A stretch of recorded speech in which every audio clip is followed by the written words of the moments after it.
সুপ্রিয় দর্শক, আসলে এই দেশটাতে থাবা পড়ছে, পাকিস্তানের থাবা পড়ছে। না হলে মনে করেন যে এই যে অবস্থা দেশের, এই যে দেশের মানুষের অবস্থা, এগুলো এখন কে দেখে? দেশে তো এখন শুধু চলছে আওয়ামী লীগ নিষিদ্ধ, কীভাবে জামায়াত শিবিরের দাঁড়িপাল্লা বদলানো যায়, কীভাবে অমুকের পাছায় আঙ্গুল দেওয়া যায়, এরকম কিন্তু চলতেছে। আর কিচ্ছু চলতেছে না দেশের। আপনি যে সাধারণ মানুষের যেটা চাওয়া পাওয়া জীবনমান, সেটা নিয়ে কিন্তু আমরা কখনো ভাবতেছি না।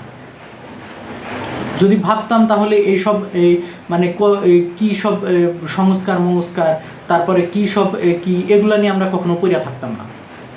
এই যে দেখেন, কালকে একটা ঘটনা, হৃদয় বিদারক ঘটনা। এই যে রিক্সাওয়ালা মনে করেন যে রাস্তায় আসছিল রিক্সা নিয়ে, অটো রিক্সা নিয়ে, তাকে তো বুঝিয়ে বাজিয়ে তাকে ভিতরে দিয়ে যাওয়া যেত, তার রিক্সাটা ভেঙে ফেলা হইল।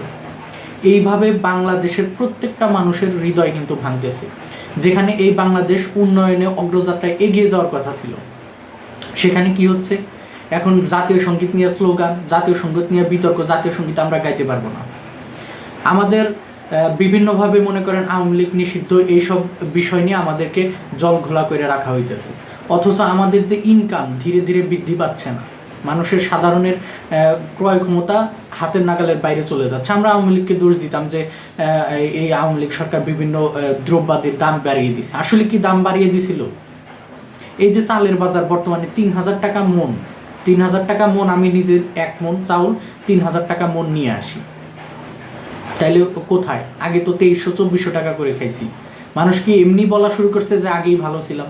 আবার এই যে রাজনৈতিক দল নিষিদ্ধ নিয়ে আপনি দেশের 80% মানুষের কাছে যান, বলবে যে তাদের ভোটের মাধ্যমে নিষিদ্ধ করব, এরকম একটা। কিন্তু এই যে ইউনূস সরকার আমাদেরকে বিভিন্ন টুপি পরানো হচ্ছে, এই যে বিভিন্ন বিনিয়োগ হাস্তর মাস্তর দিয়ে আমাদেরকে বলা হচ্ছে যে কিছুদিন আগে নাটক করা হইলো এই আপনার অর্থনৈতিক সামিটে, সেখানে একজন ভদ্রলোককে দেখলাম যে ওনাকে সিঙ্গাপুর থেকে নিয়ে আসা হয়েছে। কত একদম দেশে বিনিয়োগ দিয়ে ভইরা ফেলাবে। অথচ আপনারা কি পত্রিকা দেখেন? পত্রিকা দেখলে বুঝতে পারবেন যে দেশে নতুন একটা বিনিয়োগ আসে নাই এই 5ই আগস্টের পরে। এই 8-9 মাসে একটা বিনিয়োগ আসে নাই। তারপরে এই যে আপনার কি বলে, নতুন যে একজন ভদ্রলোক, উনি প্রতিশ্রুতি দিয়ে গেলেন, ওনাকে সবাই প্রতিশ্রুতি দিয়ে গেলেন 3 বিলিয়ন ডলার দিবে, ঋণ দিবে, বিনিয়োগ করবে।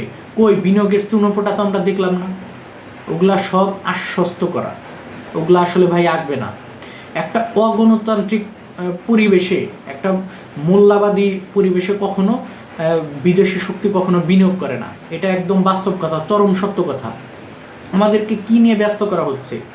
আমাদেরকে আসলে একটা দেশে কি করবে? ইউরোপে আমেরিকাতে দেখে আসেন তো, মানুষ স্বাভাবিকভাবে জীবনযাপন করে। আজকে স্বপ্ন দেখে যে কালকে কিভাবে আমি একটু বেশি টাকা জোগাবো, একটু বেশি ভালো জীবনযাপন করব। আমরা কি ভালো জীবনযাপনের দিকে এগোচ্ছি? দেশে এক সাইডে শিল্প প্রতিষ্ঠান বন্ধ হচ্ছে, দেশে এক পাশে হানাহানি মারামারি হচ্ছে, নতুন নতুন বিতর্ক সরকার নিজে উস্কে দিচ্ছে। নতুন নতুন গার্মেন্ট শিল্প কারখানা আগে গড়ে উঠতো, এখন কি সেগুলো বন্ধ হচ্ছে? মানুষের ক্রয় ক্ষমতার নিচের দিক নেমে যাচ্ছে। এই যে রিক্সাওয়ালারা, শ্রমজীবীরা হাহাকার করতেছে যে আগে 1400-1500 টাকা নিয়ে বাসায় যেত, এখন 1000 টাকা নিয়ে বাসায় যায়, 700 টাকা নিয়ে বাসায় যায়, তাও তরকারি বাজারে গিয়ে দেখে যে হাই হতাশ। তাইলে কি হলো? আমাদের কি এগুলো কি স্বাধীনতা? মানুষ কি এমনি বলে যে আগেই ভালো ছিলাম? অথচ এরা মনে করেন যে নানান রকম পায়তারা শুরু করছে।